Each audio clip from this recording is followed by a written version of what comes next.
Alkisah di akhir 1800-an. Sekelompok geng bandit harus berhadapan dengan para koboi legendaris dari masa lalu.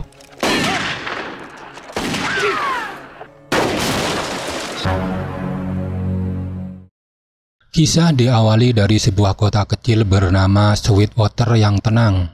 Sekelompok geng penjahat tiba di kota tersebut untuk merampok bank.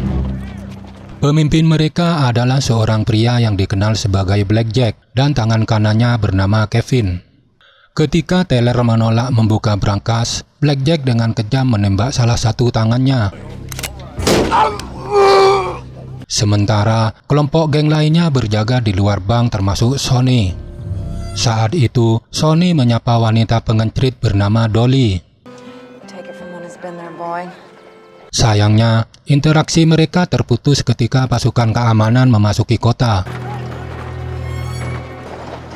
Salah satu anggota geng buru-buru memberitahukan Blackjack. Mendengar ini, para bandit bersiap untuk melarikan diri dan menciptakan kekacauan.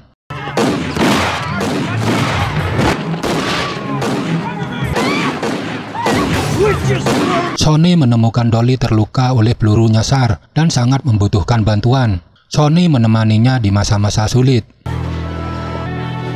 Sonny juga menemukan anggota geng lainnya bernama Badger yang terluka oleh tembakan dan bergegas membantunya. Akhirnya para geng berhasil melarikan diri dengan membawa hasil rampokan.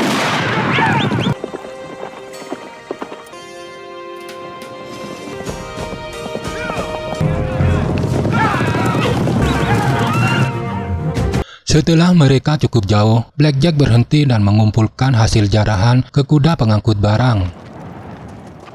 Menyadari bahwa beberapa rekan mereka telah kehilangan nyawa, Blackjack memperingatkan yang selamat bahwa perjalanan ke depan akan lebih berbahaya. Badger yang terluka meyakinkan mereka bahwa dia bisa melanjutkan sehingga mereka terus maju.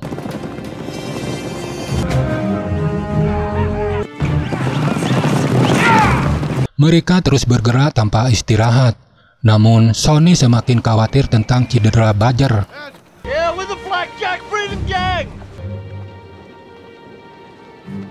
Keesokan harinya, Badger melemah. Ia jatuh dari kudanya dan merasakan kematiannya akan datang.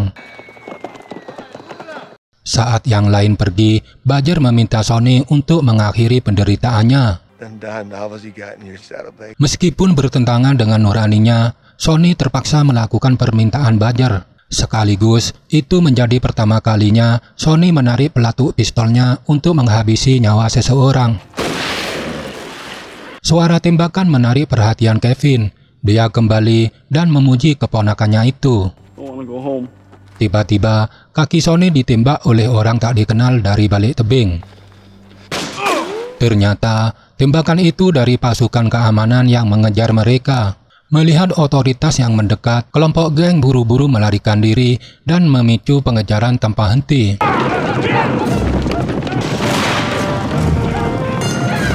Saat peluru menghantam kuda yang membawa jarahan mereka, Blackjack mempertimbangkan mengambilnya. Namun, Kevin menegaskan bahwa meninggalkan uang adalah pilihan yang lebih bijak untuk mencegah kematian yang tidak perlu.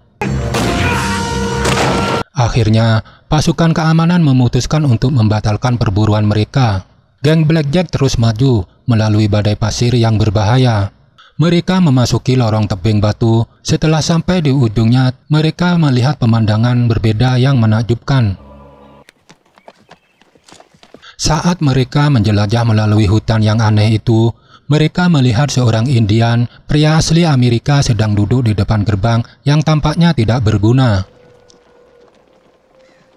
Setelah itu, mereka menemukan sebuah kota kecil. Blackjack dan anak buahnya memasuki kota tersebut.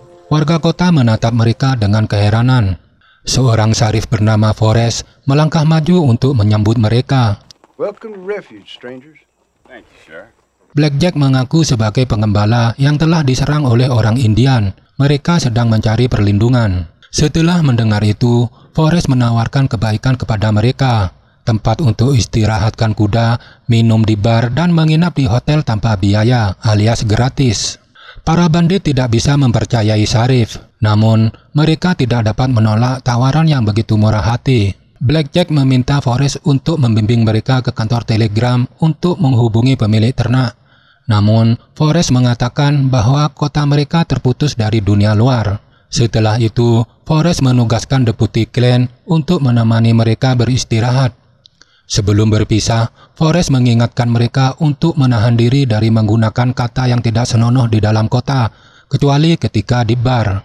Imagine the rest of you boys build up a mighty thirst. This way, Junior. Seorang wanita bernama Rose ditugaskan membawa anggota yang terluka ke dokter. Mereka segera disambut oleh Dr. Ward. Di dalam bar, Blackjack memberitahu yang lain bahwa penduduk kota itu tidak bersenjata, menjadikan mereka sasaran empuk penjarahan.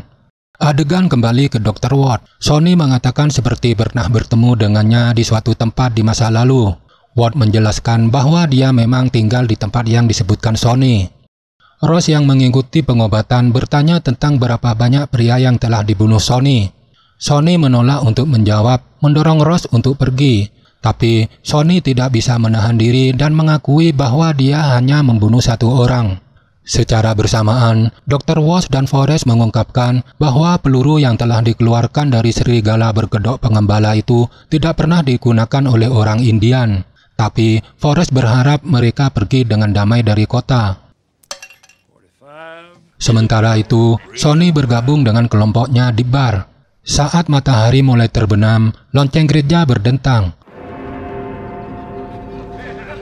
Semua penduduk kota berbondong-bondong ke gereja, termasuk pemilik bar. Kelompok Blackjack mengamati dan mereka menyimpulkan bahwa kota ini dihuni oleh orang-orang yang sangat religius. Kevin mengatakan bahwa niat jahat mereka akan berhasil dengan mudah. Setelah kebaktian gereja, Sonny mendekati Rose, menjelaskan bahwa pria yang ditembaknya adalah rekannya yang sedang sekarat dan telah meminta untuk dikeluarkan dari situasi sulit. Sonny menceritakan ini untuk memastikan Rose tidak salah menilai. Sonny juga mengaku menyukai Rose. Dalam keadaan mabuk, Kevin mendekati mereka dan segera menyerang Sonny dan mendekati wanita di depannya. Kevin mengacungkan pistol ke arah Forrest, tapi sebelum Kevin bisa menarik pelatuknya, Sonny dengan cepat menundukkan pamannya itu hingga jatuh pingsan. Setelahnya, Sonny meminta maaf dan bertanya apakah mereka harus mengunci Kevin di penjara. Forrest menjawab bahwa mereka tidak punya penjara. Kemudian Forrest mengantar Rose pergi dari tempat kejadian. Blackjack mendekati dan bertanya tentang pertengkaran itu. Sonny mengaku Kevin sempat pingsan akibat minum berlebihan. Keesokan paginya, Forrest meminta Sonny untuk memberitahu Blackjack bahwa dia ingin berbicara dengannya. Sonny bertanya berapa lama Forrest menjadi syarif. Forrest mengungkapkan bahwa dia telah memegang posisi syarif selama 1 dekade. Penasaran, Sonny membuka novelnya dan terkejut melihat syarif mempunyai kemiripan yang mencolok dengan Will Bill Hickok, seorang penembak cepat legendaris yang dianggap sudah mati 10 tahun yang lalu. Tak lama kemudian, Blackjack yang diinformasikan oleh Sonny bertemu dengan Forrest. Selama percakapan mereka, Forrest menyatakan keprihatinannya tentang tindakan Kevin terhadap Rose. Forrest mendesak Blackjack untuk mengendalikan anak buahnya. Blackjack penasaran dan mempertanyakan mengapa Sheriff tak bersenjata.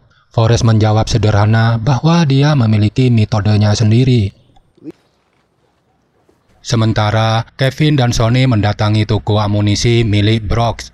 Sonny melibatkan Brooks dalam percakapannya tentang karakter dalam buku novelnya.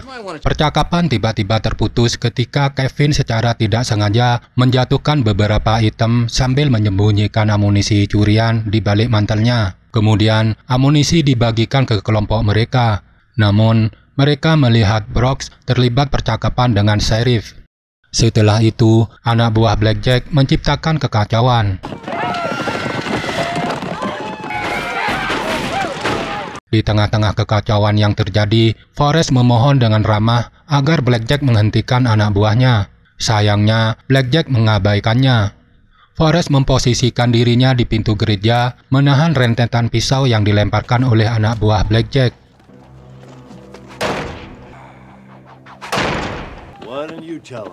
Tiba-tiba, langit bergemuruh dan petir menyambar salah satu anak buah Blackjack yang diiringi dengan turunnya hujan.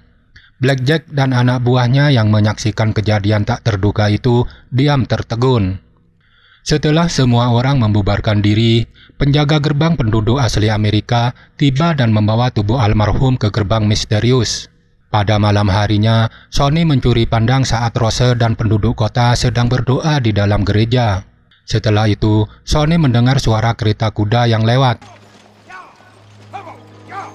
Warga kota muncul dari gereja menyambut kedatangan penduduk baru itu. Sonny tersentak tidak percaya saat menyaksikan penduduk baru itu ternyata Dolly. Dia dengan jelas mengingat kematian Dolly sebelumnya. Bingung oleh pergantian peristiwa, Sonny mencoba mengejar kereta, tetapi hilang. Namun suaranya masih terdengar jelas. Keesokan harinya, Sonny mendekati Dolly dan bersikeras bahwa Dolly telah meninggal dalam pelukannya di kota Sweetwater. Sayangnya, Dolly membantah pernyataan Sonny dan mengklaim bahwa namanya bukan Dolly, tapi Avi. Sonny dibuat frustasi oleh jawaban Dolly, namun Sonny menyusun rencana. Diam-diam, dia membuntuti dokter sehingga reaksi cepat dari dokter seolah-olah hendak menarik pistol. Sonny berkesimpulan bahwa Dr. Ward tidak ada. Yang ada adalah Doc Holliday, sang legendaris yang telah meninggal karena tuberkulosis. Namun seperti yang lainnya, dokter dengan keras membantahnya. Sonny mempertanyakan apakah laporan kematian mereka adalah kebohongan. Untuk memastikan kesimpulannya bahwa kota ini berisi mantan koboi legendaris yang tengah menjalani pertobatan, Sonny menemui seorang petani bernama Lem yang diyakini sebagai legendaris bernama Lefty Slade, seorang kriminal terkenal yang dikabarkan telah meninggal karena beberapa tembakan. Sonny dengan cepat memeriksa pergelangan tangan kirinya, yang mana memang terdapat bekas luka tembak. Lefty Slade akhirnya membenarkan kecurigaan Sonny. Sebelum Sonny bisa menggali lebih dalam, anak buah Blackjack membuat kekacauan.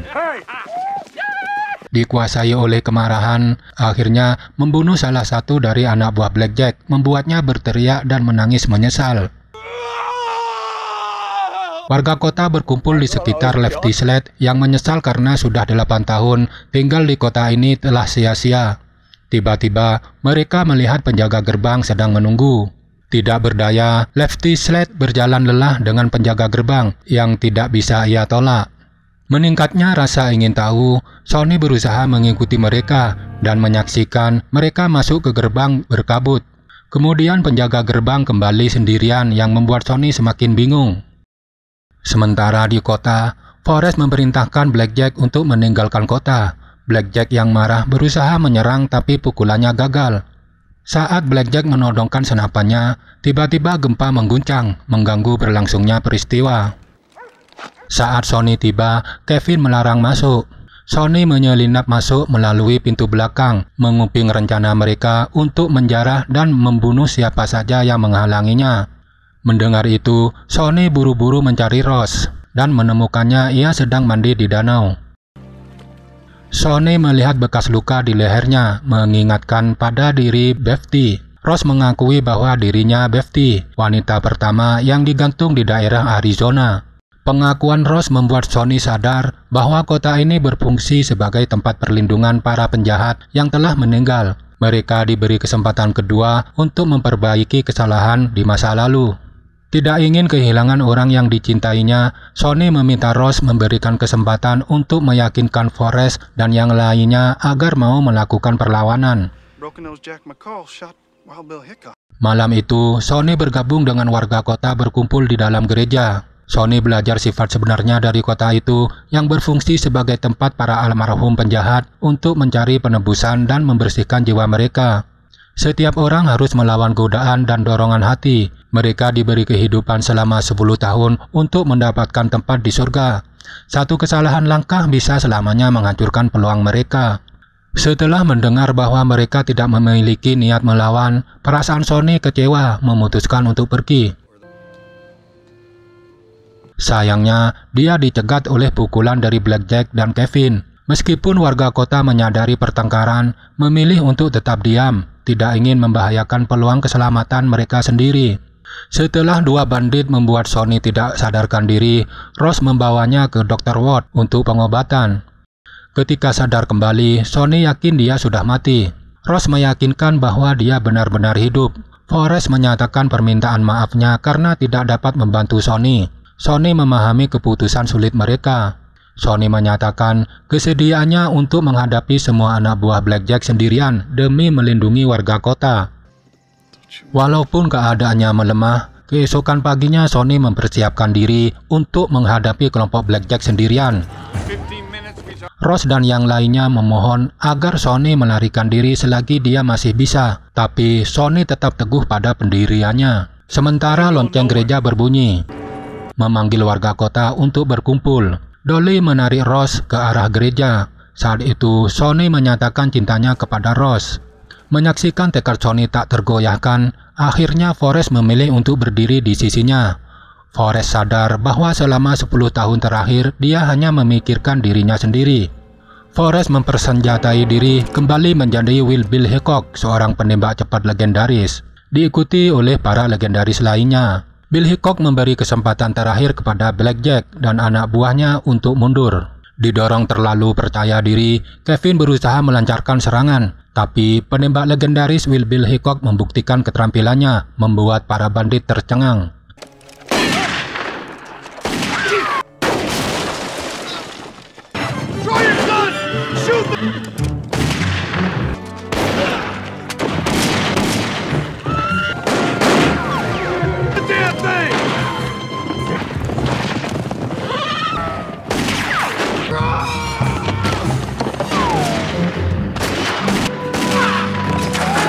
Setelah pertarungan sengit, para koboi legendaris berhasil menghilangkan sebagian besar para bandit. Dalam kesunyian, Ross bergegas pergi ke Sonny. Kevin yang menyaksikan momen romantis itu segera menembak mereka. Sonny berhasil membalas dengan menembaknya. Yang mengejutkan Sonny adalah ia tidak merasakan sakit sama sekali. Forrest menyadari bahwa Sonny diberikan kesempatan kedua dan dengan hangat kota ini menyambutnya. Mengira situasi sudah kondusif, Blackjack muncul memanggil Forrest dan menantangnya untuk berduel. Reaksi cepat Forrest meluncurkan tembakan mengejutkan Blackjack. Beberapa saat kemudian, penjaga gerbang tiba untuk mengambil para mayat dan melewati gerbang berkabut. Mayat Blackjack dan Kevin dilemparkan ke jurang lava yang berapi-api dengan nasib suram. Keempat koboi legendaris mempersiapkan diri untuk menghadapi konsekuensi dari tindakan mereka. Pada saat itu, kereta kuda utusan Tuhan tiba. Pengemudinya tersenyum dan memberikan isyarat kepada keempat pria itu untuk masuk. Sang Pencipta Maha Kuasa telah berkenan terhadap pengorbanan mereka, membuat mereka mendapat tempat di surga. Sonny diizinkan untuk ikut ke surga, namun Sonny memilih tetap bersama Ross. Mendengar itu, Forrest memberikan lencana sarifnya untuk Sonny. Kemudian keempat koboi legendaris itu dibawa kereta ke surga, di mana mereka menemukan keselamatan yang kekal. Hikmah yang bisa diambil dari cerita ini adalah tidak pernah terlambat untuk berubah dan melakukan yang benar. Terima kasih sudah menonton, sampai jumpa di video berikutnya.